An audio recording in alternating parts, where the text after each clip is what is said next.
వే news Telangana news కి స్వాగతం. బులెటిన్ల ముందుగా హెడ్లైన్స్ చూద్దాం. మార్పు మరియు సవాల్ ద్వారా తెలంగాణను నడిపిస్తున్న సీఎం రేవంత్ రెడ్డి.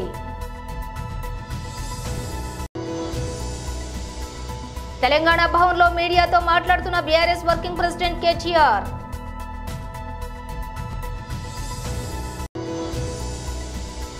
గత ప్రభుత్వాన్ని తుగ్లక్ ప్రభుత్వాన్ని ఎందుకన్నారో ఇప్పుడు తెలిసింది.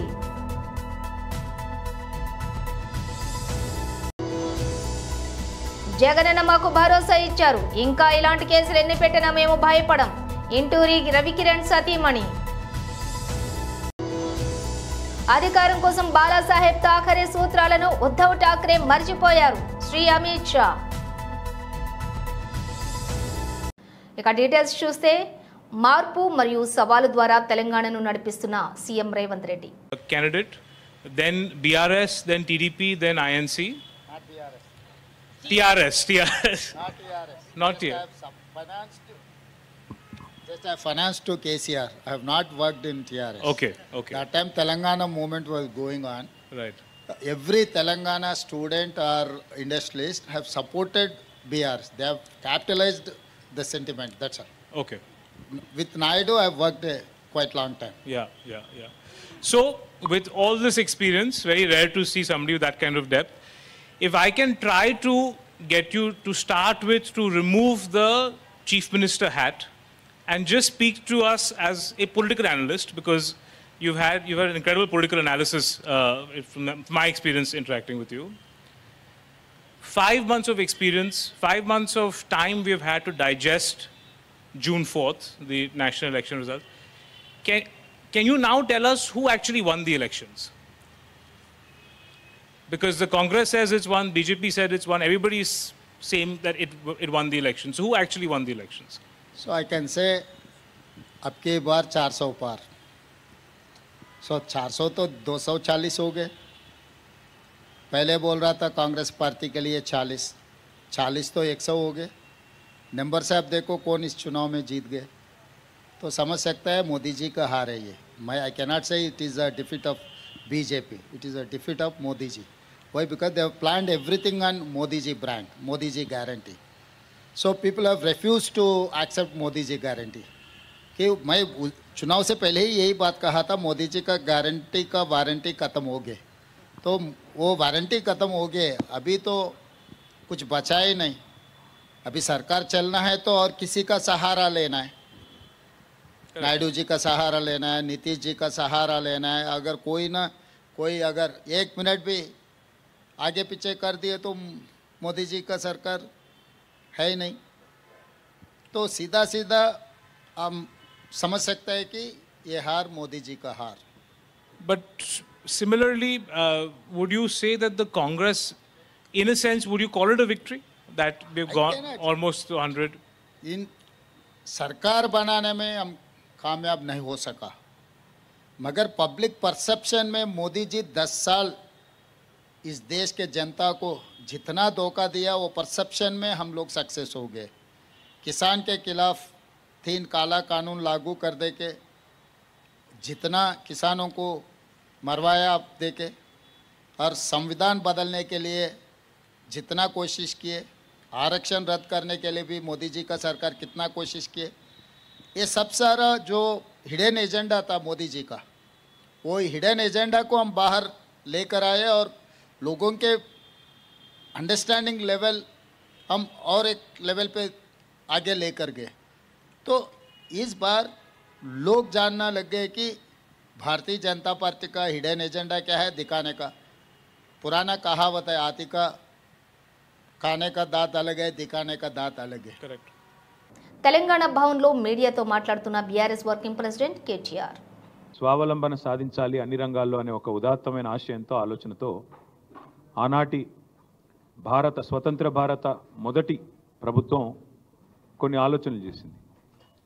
అందులో భాగంగా పంచవర్ష ప్రణాళికలు, అందులో భాగంగానే వివిధ రంగాలకు సంబంధించి నిష్ణాతులతో సలహాలు, సూచనలు ఇవన్నీ తీసుకొని స్వావలంబన, స్వయం సమృద్ధి సాధించడానికి పబ్లిక్ సెక్టార్లో కొన్ని కంపెనీలను ఏర్పాటు చేసి తద్వారా ప్రైవేట్ రంగానికి కూడా ఊతమిచ్చి భవిష్యత్తులో భారతదేశం ఉజ్వలంగా ఎదగాలి, స్వతంత్ర భారతదేశం మీద భారత పౌరులందరికీ ఒక విశ్వాసం, కొన్ని ఆశయాలు, ప్రపంచంలోనే ఒక ఉజ్వలమైన శక్తిగా ఎదగడానికి ఎన్నో అవకాశాలు ఉన్నాయనే ఉద్దేశంతో చాలా రంగాల్లో కొన్ని కీలకమైన నిర్ణయాలు తీసుకొని ఆనాటి అప్పటి ప్రభుత్వాలు స్వాతంత్రం వచ్చిన కొత్తలో మరి కొన్ని చొరవగా కొన్ని ముందడుగు వేసే కార్యక్రమాలు తీసుకున్నారు.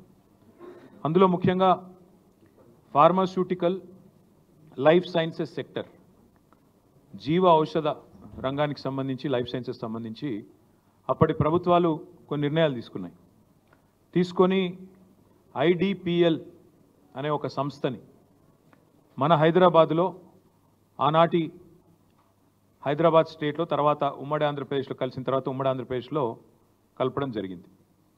ఈ IDPL అనే సంస్థ, Indian drugs and pharmaceuticals limited అనుకుంటాను దాని పేరు, సబ్జెక్ట్ టు కరెక్షన్.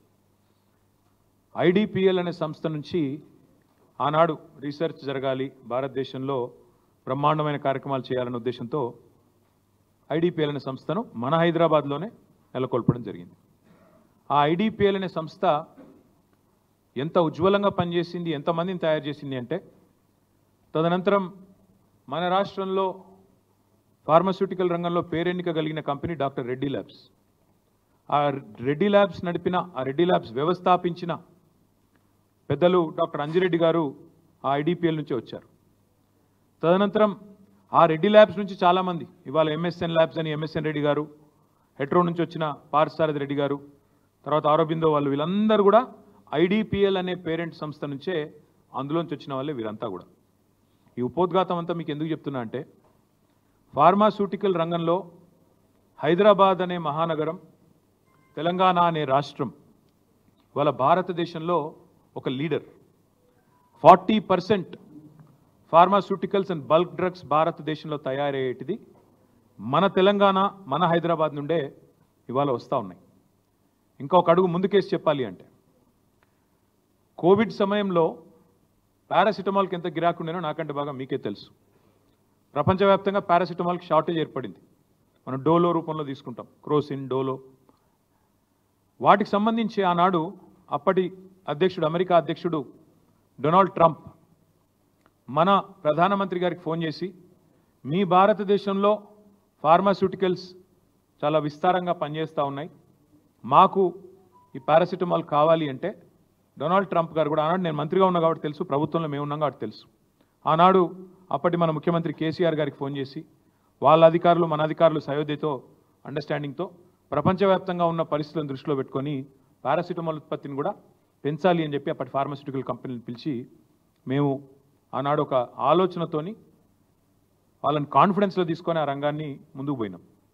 గత జగన్ ప్రభుత్వాన్ని తుగ్లక్ ప్రభుత్వాన్ని ఎందుకు అనేవారో తెలుసుకోవాలి అంటే, మహిళా కార్యదర్శుల నియామకం, వారికి కేటాయించిన విధులే ఒక ఉదాహరణ. లాస్ట్ గవర్నమెంట్ అసలు అంటే ఇటువంటి దాన్ని ఏమంటారు యాక్ట్లను కూడా చదువుకోకుండా ఎంత గుడ్డిగా ఇటువంటి జీవోలు ఇష్యూ చేసిందని చెప్పడానికి ఇది ఒక తార్కాణం కింద మనం భావించవచ్చు. ఎందుకంటే యాక్చువల్ గా వీళ్ళని గ్రామ వార్డు మహిళా సంరక్షణ కార్యదర్శుల కింద ఇందాక సభ్యులు చెప్పినట్టుగా జీవో నెంబర్ MS నెంబర్ 129 ప్రకారం 2019లో వీళ్ళు నియమించడం జరిగింది అధ్యక్ష. ఓవరాల్ గా చూస్తే అధ్యక్ష వీళ్ళు 15,000 మంది రిక్రూట్మెంట్ చేస్తే అధ్యక్ష దగ్గర 13,815 మంది మహిళా సంరక్షణ కార్యదర్శుల కింద పనిచేసే పరిస్థితి ఉంది అధ్యక్ష. అందులో సుమారుగా 1,189 ఆటోమేటిక్ ఇంకా ఖాళీలు ఉన్నాయి అధ్యక్ష. అయితే 13,815 మందికి అధ్యక్ష 2021కి వచ్చేసరికి మళ్ళీ జీవో నెంబర్ 60 ప్రకారం చేసుకుని వాళ్ళని ఒక మహిళా రక్షణ కార్యదర్శుల కింద వార్డు లేక గ్రామ మహిళా రక్షణ కార్యదర్శుల కింద మార్చి వాళ్ళకి ఒక సెపరేట్ జాబ్ చార్ట్ ఇచ్చారు అధ్యక్ష. జాబ్ చార్ట్ లో కూడా అధ్యక్ష చూస్తే పోలీస్ డిపార్ట్మెంట్ ఇందాక కోన రవికుమార్ గారి సభ్యులు చెప్పినట్టుగా ఒక చీఫ్ సెక్రటరీకి ఎన్ని బాధ్యతలు ఉంటాయి, అన్ని బాధ్యతలు కూడా ఒక గ్రామ మహిళా సంరక్షణ కార్యదర్శికి అప్పచెప్పడం అనేది చూస్తేనే అధ్యక్ష లాస్ట్ గవర్నమెంట్ తాలూకు అవివేకం అనేది చాలా క్లియర్ గా అర్థమవుతుంది అధ్యక్ష. ఎందుకంటే అధ్యక్ష ఈ రోజు మనం ఇక్కడ చూసుకుంటే అధ్యక్ష పోలీస్ డిపార్ట్మెంట్ లో ఒక ఉద్యోగం సాధించాలంటే వాళ్ళు శారీరక దారుఢ్య పరీక్షలు వాళ్ళు నెగ్గాలి, రిటర్న్ టెస్ట్ వాళ్ళ ఎగ్జామ్ పాస్ అవ్వాలి, 9 months ట్రైనింగ్, కఠోరమైన ట్రైనింగ్ ఉంటుంది అధ్యక్ష. కఠోరమైన ట్రైనింగ్ తర్వాతనే ఆ పోలీస్ కానిస్టేబుల్స్ కింద వాళ్ళు అందరూ కూడా బయటకు వచ్చి పోలీస్ డిపార్ట్మెంట్ వర్క్ చేసే పరిస్థితి ఉంటుంది అధ్యక్ష. కానీ వీళ్ళని మహిళా రక్షణ కార్యదర్శి కింద ఏర్పాటు చేసిన తర్వాత కేవలం 2 వారాలు వాళ్ళకి ట్రైనింగ్ ఇచ్చి, ఒకటేమో ఒక వారం పోలీస్ డిపార్ట్మెంట్ వాళ్ళు, ఇంకొక వారం ICDS డిపార్ట్మెంట్ వాళ్ళు ట్రైనింగ్ ఇచ్చి ఓవరాల్ చెప్పాలంటే వీళ్ళు గ్రామాల మీద వదిలేశారు అధ్యక్ష. వాళ్ళు పంపించిన తర్వాత కూడా వాళ్ళకి ఇష్టాలు కూడా గ్రహించకుండా పోలీస్ డ్రెస్ కూడా వాళ్ళకి వేయటానికి ఇంచుమించుగా పోలీస్ యూనిఫామ్ కూడా వాళ్ళకి వేయాలి అని చెప్పి వాళ్ళు రిస్ట్రిక్ట్ చేస్తే వాళ్ళు కూడా దానికి భయపడి బాధపడి చాలా మంది కోర్టులకు వెళ్ళిన సందర్భాలు కూడా ఉన్నాయి అధ్యక్ష. ఈ రోజు కోర్టులో దగ్గర 7 రిట్ పిటిషన్లు మహిళా కార్యదర్శికి సంబంధించి ఆ పోలీస్ డ్రెస్ విషయంలోని కానీ వీళ్ళు జాబ్ చార్ట్ ఒక అవగాహన లేకుండా డబ్బులు ఇచ్చుకుని పెట్టుకున్నాడు కదా, ఆ మేధావులందరూ కలిపి ఆల్రెడీ 12,000 మంది వీళ్ళు పనిచేస్తున్నారు కదా, వీళ్ళని మనం పోలీసుల కింద కన్వర్ట్ చేసేస్తే వాటిని తగ్గించి వచ్చని ఒక ఉచిత సలహా పడేశారు అధ్యక్ష. దానికి వెనకాతలు ఒక పోలీస్ డిపార్ట్మెంట్ మీద ఒక అవగాహన, పోలీస్ రిక్రూట్మెంట్ మీద ఒక అవగాహన, వాళ్ళ తాలూకా జాబ్ చార్ట్ మీద ఒక అవగాహన ఉండుంటే ఇలాంటి పని చేసి ఉండేవారు కాదు అధ్యక్ష. ఈ రోజు వీళ్ళ పరిస్థితి ఏమైపోయిందంటే వీళ్ళు వెళ్ళి రిపోర్ట్ చేయాల్సింది గ్రామ సెక్రటరీకి రిపోర్ట్ చేయాలి.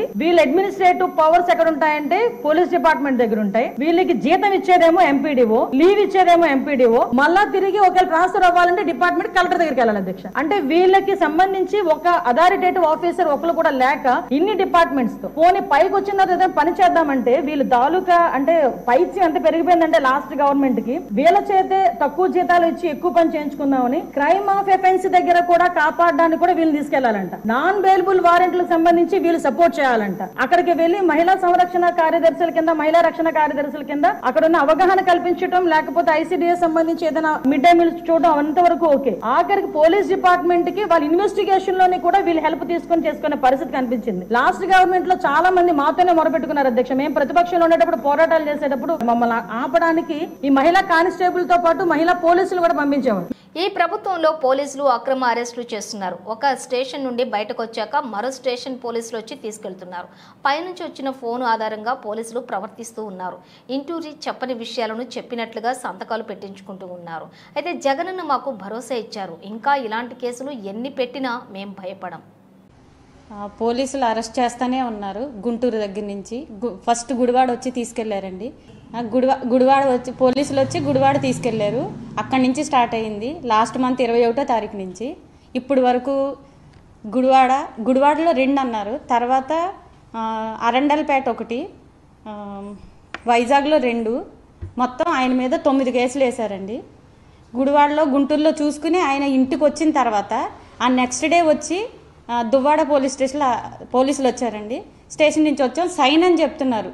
నాకు ఒక రిపోర్ట్ కానీ ఇది అసలు వాళ్ళు ఏం సబ్మిట్ చేయట్లేదు. మనిషిని సైన్ అని చెప్పి తీసుకెళ్ళిపోయి అక్కడ పొద్దున్నుంచి రాత్రి వరకు కూర్చోబెట్టి అతనితో చాలా వరస్ట్గా బిహేవ్ చేస్తున్నారు. లోపల సిఐలు కానీ పోలీసులు కానీ అందరూ చాలా వరస్ట్గా బిహేవ్ చేసి వాళ్ళకి పోలీసులకి ఫోన్లు వచ్చి వాళ్ళు ఏం చేయమంటున్నారో అది ఆ ఫోన్లో వచ్చిన వాటిని వాళ్ళు ఫాలో అవుతున్నారు. వాళ్ళు ఆ ఫోన్లో ఏం చెప్తున్నారో దానికి సంబంధించి చేస్తున్నారు. ఆయన్ని ఒక అంటే ఇప్పుడు ఏదో కేసు మర్డర్ చేసి అలా వచ్చినట్టుగా బిహేవ్ చేస్తున్నారు. బయటకు వచ్చిన తర్వాత మాకు స్టేషన్ బెయిల్ వచ్చిందని చెప్తున్నారు. బయటికి తీసుకొచ్చేసరికి ఇంకో స్టేషన్ పోలీసులు రెడీగా ఉంటున్నారు. రెడీగా ఉండి ఆయన ఎక్కించుకుని తీసుకెళ్ళిపోతున్నారు. ఎక్కడికైనా అడిగితే చెప్పట్లేదు. ఏం కేసు మీద అరెస్ట్ చేస్తున్నారంటే చెప్పట్లేదు. మాకు ఎలాంటి ఇంటిమేషన్ ఇవ్వకుండా అరెస్ట్ చేస్తున్నారు. వచ్చి ఈ కేసు ఈ పోలీస్ స్టేషన్ కాదు ఇంకో స్టేషన్, ఇలాగా మమ్మల్ని రాష్ట్రం అంతా తిప్పుతున్నారు. లాస్ట్ మొన్న 2 days బ్యాక్ మొన్న జరిగిందండి. మహారాణిపేట నుంచి రాజమండ్రి నుంచి పోలీసులు వచ్చి ఈవినింగ్ 7కి తీసుకెళ్ళిపోయారు. రాజమండ్రి తీసుకొచ్చారు. నిన్నేమో అక్కడ రాజమండ్రిలో సీఏ అయితే చాలా వరస్ట్గా బిహేవ్ చేశాడు. అతనికి అప్డేటు అనవసరంగా అక్రమంగా అతను చెప్పని దాని మీద సంతకాలు పెట్టించుకున్నారు. రిమాండ్కి వేశారు. నేను సెంట్రల్ జైలుకి పంపించారు. నేను రిమాండ్ వేసి ఇవన్నీ జరుగుతున్నాయి. మమ్మల్ని ఊరంతా తిప్పుతున్నారు, రాష్ట్రం అంతా తిప్పుతున్నారు. ప్రతి స్టేషన్లో కేసు పెడుతున్నారు. ఏ స్టేషన్లో కేసు ఫైల్ అయితే ఆ కేసుని మా ఇంటూరి రవికిరణ్ మీద యాడ్ చేసేస్తున్నారు. ప్రతి స్టేషన్లో కేసు పెడుతున్నారు. ఆ విషయం చెప్పుకుందామని జగనన్న దగ్గరికి వచ్చాం మేము ఈరోజు. జగనన్న మాకు భరోసా ఇచ్చారు. జగనన్న మాకు అండగా ఉంటామని చెప్పారు. ఎన్ని పెట్టుకుంటారో పెట్టుకోండి, మాకు జగనన్న అండగా ఉన్నాడు. నేను ఈరోజు పోలీసులు ఎవరైతే ఉన్నారో ఎంత అక్రమంగా అతన్ని ఇచ్చేస్తున్నారో వాళ్ళందరి మీద ప్రైవేట్గా కేసులు పెడతాను నేను. ఉద్ధవ్జీ అధికారం కోసం బాలాసాహెబ్ థాకరేజీ సూత్రాలను మర్చిపోయారు. ఔరంగాబాద్ పేరును సంభాజీ నగర్గా మార్చడాన్ని వ్యతిరేకించిన, ట్రిపుల్ తలాక్ రద్దును వ్యతిరేకించిన, ఆర్టికల్ 370 రద్దును వ్యతిరేకించిన, సర్జికల్ స్ట్రైక్ను వ్యతిరేకించిన వారితో ఉద్ధవ్ బాబు కూర్చున్నారు. केवल और केवल तुष्टीकरण करना चाहती है और उद्धव जी सत्ता के लिए सारे बाला साहब के पूरे सिद्धांत भूल कर बैठे। उद्धव बाबू, आप किसके साथ बैठे हो? जिन्होंने औरंगाबाद का नाम संभाजी नगर बनाने का विरोध किया, उसके साथ बैठे हो। जिन्होंने राम मंदिर बनाने का विरोध किया, उनके साथ बैठे हो। जिन्होंने ट्रिपल तलाक हटाने का विरोध किया, उनके साथ बैठे हो। जिन्होंने 370 हटाने का विरोध किया, उनके साथ बैठे हो। और जिन्होंने पाकिस्तान को करारा जवाब देने का, सर्जिकल स्ट्राइक का विरोध किया, उसके साथ बैठे हो। हिंदुओं को आतंकवादी कहने वालों के साथ बैठे हो। भाइयों बहनों, महाराष्ट्र की जनता के सामने बहुत स्पष्ट दो खेमे हैं। एक, ये अघाड़ी का खेमा जो औरंगजेब फैन क्लब है, औरंगजेब फैन क्लब है। और दूसरा महायुति का खेमा जो छत्रपति शिवाजी महाराज और सावरकर जी के सिद्धांतों पर चलने वाले। मुझे बताओ दूल्हे वालों, आप किसको पसंद करोगे भाई? मेरे साथ बोलो, छत्रपति शिवाजी महाराज की। గంజాయి విక్రయిస్తున్నారని సమాచారం అందటంతో నిందితులను పట్టుకోవడానికి వెళ్లిన పోలీసులపై దాడి జరిగింది. స్థానికులతో కలిసి గంజాయి బ్యాచ్ విచక్షణ రహితంగా దాడి చేయడంతో ఎస్ఐకి గాయాలయ్యాయి. హైదరాబాద్లోని హబీబ్ నగర్ పోలీస్ స్టేషన్ పరిధిలో మంగళవారం అర్ధరాత్రి సమయంలో చోటు చేసుకుంది ఈ ఘటన. పోలీసులు తెలిపిన వివరాల ప్రకారం గంజాయి అమ్మకాలకు సంబంధించి పక్కా సమాచారం అందటంతో నార్కోటిక్ అధికారులు హబీబ్ నగర్లోని మాంగర్ బస్తీకి వెళ్లారు. సిఐలు దీపక్, రాజశేఖర్, ఎస్ఐ శివకుమార్తో పాటు కొంతమంది కానిస్టేబుల్లు అక్కడికి వెళ్లారు. అయితే వీరి రాకను గుర్తించిన పాత నేరస్తుడు గంజాయి వ్యాపారి కంప్లీ దీపక్ పరారయ్యేందుకు ప్రయత్నించాడు. పోలీసులు వెంటపడి దీపక్ ను పట్టుకున్నారు. స్టేషన్ కు తరలించే ప్రయత్నం చేస్తూ ఉండగా స్థానికులతో కలిసి దీపక్ తమ్ముడు అరుణ్ పోలీసులను అడ్డుకున్నాడు. అయితే దాదాపు 100 మంది పోలీసులపై దాడికి దిగారు. బీర్ బాటిళ్లతో కొట్టడంతో ఎస్ఐ శివకుమార్ తలపై గాయమైంది. స్థానికుల దాడి నుంచి తప్పించుకున్న పోలీసులు ఎస్ఐ శివకుమార్ ను ఆసుపత్రిలో చేర్పించారు. ఈ ఘటనలో ఎస్ఐ మెడలోని 2 తులాల బంగారు గొలుసు పోయిందని పోలీసులు తెలిపారు. గంజాయి వ్యాపారి కంప్లీ దీపక్, అతడి తమ్ముడు పరారయ్యారని వివరించారు. హీరో సూర్య, ప్రముఖ దర్శకుడు శివ కాంబినేషన్లో వస్తున్న తాజా చిత్రం కంగువా ఈ నెల 14న మూవీ ప్రపంచవ్యాప్తంగా గ్రాండ్ గా విడుదల కానుంది. ఈ నేపథ్యంలోనే మేకర్స్ ముమ్మరంగా ప్రచారం చేస్తూ ఉన్నారు. ఈ క్రమంలోనే చిత్ర బృందం ముంబైలో ప్రెస్ మీట్ నిర్వహించింది. అయితే ఈ సమావేశంలో సూర్య మీడియాకు క్షమాపణ చెప్పి అందరినీ ఆశ్చర్యపరిచారు. దానికి కారణం ఆయన ఈ ప్రెస్ మీట్ కు ఆలస్యంగా వెళ్లడమే. ముంబై ప్రెస్ మీట్ కు బయలుదేరిన సూర్య సమయానికి అక్కడకు చేరుకోలేదు. పలు కారణాల వల్ల ఆయన ఈ సమావేశానికి గంట ఆలస్యంగా వెళ్లారు. దాంతో సూర్య మీడియాకు సారీ చెప్పారు. ఈ ప్రెస్ మీట్ లో సూర్య మాట్లాడుతూ, ఆలస్యంగా వచ్చినందుకు క్షమించండి, ట్రాఫిక్ వల్ల లేట్ అయిందని సాకులు చెప్పను. మీ అందరి సమయానికి నేను విలువనిస్తాను. అయితే దీన్ని నేను నియంత్రించలేకపోయా అని సూర్య అన్నారు. ఇక ఈ మీడియా సమావేశంలో కంగువా సినిమాపై పలు ప్రశ్నలకు సూర్య సమాధానమిచ్చారు. Tell us, how does it all feel? Because it's just 2 days. November 14th is when we'll get to see the movie in theaters. Thank you for this time. And I'll first apologize for a delay. It's not even Mumbai traffic, it is air traffic. We've been taking flights every day. Excuses apart, sincere apologies. We all value your time, but I couldn't have control over this to come here. So, I hope we have your love. Still have your love. Thank you. To all my family here, thank you so much for being part of Kanguva and voting for Kanguva and cheering for Kanguva. Kanguva has been a very, very special journey for me. After 27 years, it's only like we all feel like a responsibility to give back a epic film, experience film. Just not a film which we can maybe watch later, but this has to be a film which we all can enjoy in the theaters, and that's why 3D, and that's why we've chosen a script or an idea like this. Of course, yes, it started with one state, but I think everybody from all over, all language speaking people are part of this film, and that's why we call it an Indian film, and hopefully it will be a global, wonderful global watch also. Kangwa is releasing on the 14th. It is our baby. We need all your love and all your support. Thank you. Kodangal ప్రాంతంలోని రైతుల భూములను లాక్కొని అక్కడి రైతులను అక్రమ అరెస్ట్ను మాజీ MLA Narender Reddy అరెస్ట్ను నిరసిస్తూ OU arts కళాశాల వద్ద బీఆర్ఎస్పీ విద్యార్థి నాయకులు ముఖ్యమంత్రి రేవంత్ రెడ్డి దిష్టిబొమ్మను దహనం చేశారు. ఈ సందర్భంగా విద్యార్థి నాయకులు మాట్లాడుతూ ప్రభుత్వం ఉంది కదా అని రైతులను కష్టపెట్టడం చాలా బాధాకరమని, దీనికి కాంగ్రెస్ ప్రభుత్వం తగిన మూల్యం చెల్లించాల్సి వస్తుందని హెచ్చరించారు. అక్రమ అరెస్టులు చేసిన రైతులను, మాజీ ఎమ్మెల్యేలను విడుదల చేసి కలెక్టర్ క్షమాపణ చెప్పాలని డిమాండ్ చేశారు.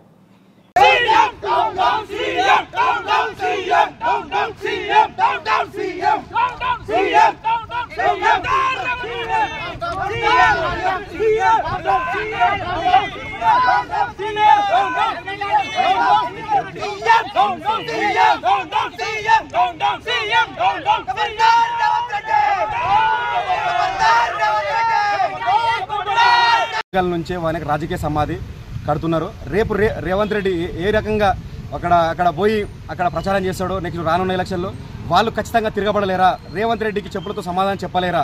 ఇకనైనా రేవంత్ రెడ్డి తక్షణమే 16 మంది రైతులను విడుదల చేసి అక్కడ ఫ్యాక్టరీలు, అక్కడ జలాలు, వాళ్ళ అక్కడ విషపూరితమైన జలాలు వాళ్ళు వద్దు, వాళ్ళు పచ్చని పొలాలలో వాళ్ళ ఫ్యాక్టరీలు వద్దని వాళ్ళే మొత్తుకుంటున్నారు. కాబట్టి ఇప్పటికైనా అక్కడ బీఆర్ఎస్ పార్టీ ఏదో ప్రభుత్వం మీద వస్తున్న వ్యతిరేకతను బీఆర్ఎస్ పార్టీ చేపిస్తున్న అట్లా తీసుకుపోతున్నాడు తప్ప అక్కడ ఏం లేదు. ఓన్లీ రైతులు వాళ్ళ భూములు వాళ్ళు మాకు కావాలి, మా భూములు మేము ఇవ్వము అని అంటున్నా. కానీ ఇక్కడ రేవంత్ రెడ్డి ప్రభుత్వం వ్యతిరేకత, కాంగ్రెస్ ప్రభుత్వం మీద వస్తున్న వ్యతిరేకతను బీఆర్ఎస్ పార్టీ తీసుకొస్తున్న ఉద్దేశంతో తీసుకొస్తున్నాడు. రేవంత్ రెడ్డి ఇక్కడైనా మేము హెచ్చరిస్తా ఉన్నాం, వాళ్ళ భూములు వాళ్ళకి ఇచ్చేసాయి. ఇప్పటికైనా అక్కడ 16 మంది రైతుల వాళ్ళ భూములు వాళ్ళకి ఇచ్చేసి అక్కడ వాళ్ళని కావాల్సి ఉంటే వాళ్ళ ఇప్పుడు ఎమ్మటే వాళ్ళని రిమాండ్ చేశారు కదా, వాళ్ళని తక్షణమే విడుదల చేయకుంటే రాష్ట్రం మొత్తం అగ్నిగుండంగా మారుతుంది. రేవంత్ రెడ్డి నీకు రానున్న ఎలక్షన్లో కొడంగల్లే నీకు రాజకీయ సమాధి చేస్తుంది బిడ్డ, మేము హెచ్చరిస్తూ ఉన్నాం. ఇప్పటికైనా వాళ్ళని తక్షణమే విడుదల చేయకుంటే బీఆర్ఎస్ విద్యార్థి విభాగం అడుగడుగునా నేను వెంబడిస్తుంది. 144 సెక్షన్ పెడుతున్నావు కదా, ఏ రకంగా నువ్వు తిరుగుతావో మేము చూస్తాము. ఇక్కడ ఇప్పుడు రేవంత్ రెడ్డి దిశమో తలగబెట్టడం జరిగింది. ఇకనైనా మానుకొని రేవంత్ రెడ్డి రౌడీజమా, నీ రౌడీజం మానుకొని ప్రభుత్వ పాలన మీద దృష్టి పెట్టు.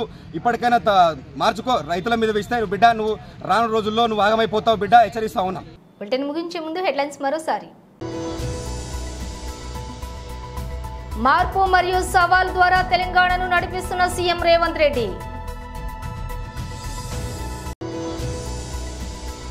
తెలంగాణ భవన్లో మీడియాతో మాట్లాడుతున్న BRS working president KTR.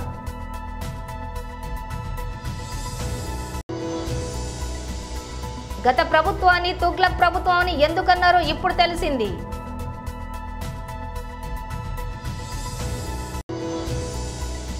Jagananna మాకు భరోసా ఇచ్చారు, ఇంకా ఇలాంటి కేసులు ఎన్ని పెట్టినా మేము భయపడం.